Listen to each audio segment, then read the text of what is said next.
আসসালামু আলাইকুম এভরিওয়ান। আজকে আমি আপনাদের দেখাবো কিভাবে খুব সহজ নিয়মে প্যান্ট প্লাজো কাটিং করতে হয়।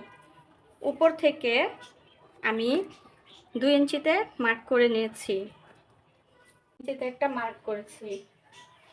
এই পাশেও 15.5 ইঞ্চি, এই পাশ থেকেও 15.5 ইঞ্চি। এখন 15.5 ইঞ্চি থেকে লম্বা যা মাপ নিয়েছি সেখানে শেপ কাটের মাধ্যমে ঠিক এইভাবে ধরে একটা মার্ক করে নিয়েছি 2 ইঞ্চিতে। 2 ইঞ্চি পর থেকে আমি গ্যাপ 6 রাখছি, 6 1 ইঞ্চি এক্সট্রা সেলাইয়ের জন্য।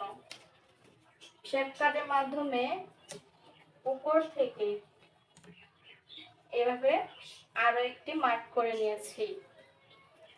এখন আমি মার্ক বরাবর কেটে নিব।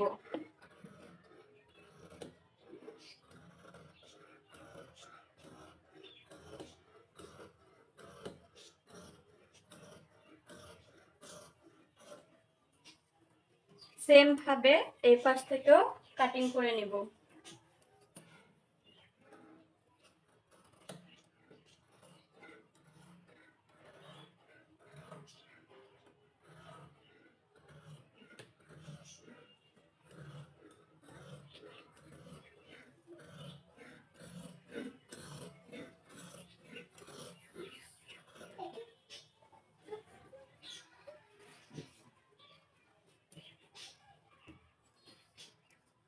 হয়ে গেল আমাদের প্যান্ট কাটিং সালোয়ার।